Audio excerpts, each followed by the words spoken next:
Doctor Tausif Ahmad Khan के नए कालम में सिंध के तालीमी निज़ाम ख़ास तौर पर कराची इंटरमीडिएट बोर्ड में पाई जाने वाली संगीन बेज़ाब्तगियों और मायार तालीम में तनज़्ज़ुली को मौजू बनाया गया है।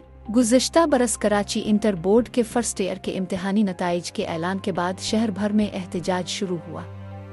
तलबा और वालिदैन ने इल्ज़ाम लगाया कि कराची के तालिब इल्मों को जानबूझकर कम नंबर दिए गए ताकि अंदरून सिंध के तलबा को कराची के प्रोफेशनल कॉलेजों और यूनिवर्सिटियों में ज़्यादा नशिस्तें मिल सके।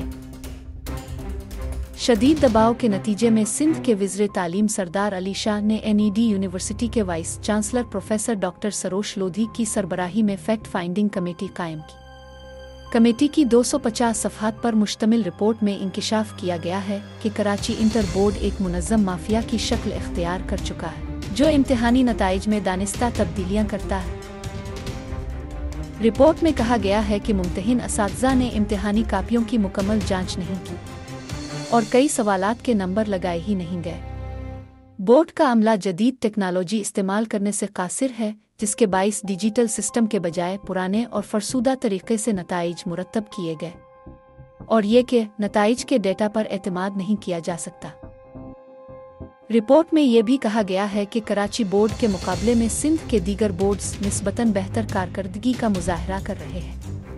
इसके बावजूद सिर्फ गुज़िश्ता बरस कराची बोर्ड में 6 चेयरमैन तब्दील किए गए और अहम ओहदों पर ऐसे अफराद का तकर्रुर किया गया जिनकी ज़्यादातर सर्विस अंदरून सिंध इलाकों में रही। कराची जैसे बड़े तालीमी बोर्ड के लिए नातजुर्बाकार अफसरान के तकर्रुर से बोर्ड की कारकर्दगी मुतासिर हुई। फैक्ट फाइंडिंग रिपोर्ट को दुरुस्त तस्लीम करते हुए हुकूमत ने तमाम मुतासिरा तलबा को 20% इजाफी नंबर देने का फैसला किया, जिसे सप्ला यानी सिंध प्रोफेसर लेक्चरर एसोसिएशन ने गैर मंतिकी और तालीमी जवाल का सबब करार दिया। सप्ला के मुताबिक खाली कापियों पर भी इजाफी नंबर देना मेहनती तलबा के साथ नाइंसाफ़ी है। तालिब इल्मों को काबिलियत पर नंबर देने के बजाय नंबरों की खैरात दी गई है, लेकिन सप्ला ने कापियां चेक करने में कोताही करने वाले असातिज़ा पर तनकीद नहीं की। हालांकि रिपोर्ट ने वाज़ेह किया है कि कापियां चेक करने वाले असातिज़ा की लापरवाही बुहरान की एक बड़ी वजह है। कालम में तालीमी इदारों में असातिज़ा की गैर हाज़िरी, कोचिंग सेंटर्स के इंतहाई गहरे असर और रसूख और इम्तहानात से कबल पर्चों की फ़रोख्त जैसे मसाइल पर भी तनकीद की गई है।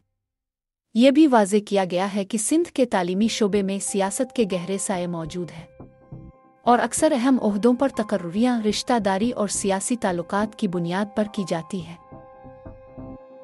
कालम के आखिरी हिस्से में डॉक्टर तौसीफ अहमद खान ने फेडरल पब्लिक सर्विस कमीशन और सिंध पब्लिक सर्विस कमीशन की रिपोर्टों का हवाला देते हुए लिखा है कि उन रिपोर्टों में भी सिंध के तालीमी मेयार पर गहरे और संजीदा सवालात उठाए गए हैं। वफाकी सतह के मुकाबले के इम्तिहानात में भी सिंध के तलबा की कारकर्दगी कमज़ोर साबित होती है, जो सूबे में तालीम के पस्त मेयार की तरफ निशानदेही करती है। डॉक्टर खान तजवीज़ देते हैं कि वज़ीर आला मुराद अली शाह अगर संजीदा हैं तो फौरी तौर पर एडहाक इज़्म ख़त्म करके जामे और तवील मुद्दती तालीमी इस्लाहात का आगाज़ करें। बैनुल अक़वामी माहिरीन तालीम की मुशावरत से हिकमत अमली मुरतब की जाए और उनकी सिफारिशात की रोशनी में सूबे के तालीमी निज़ाम की अस्र नौ तश्कील की जाए ताकि शफ़ाफ़ियत, मेरिट और मेयार को यकीनी बनाया जा सके।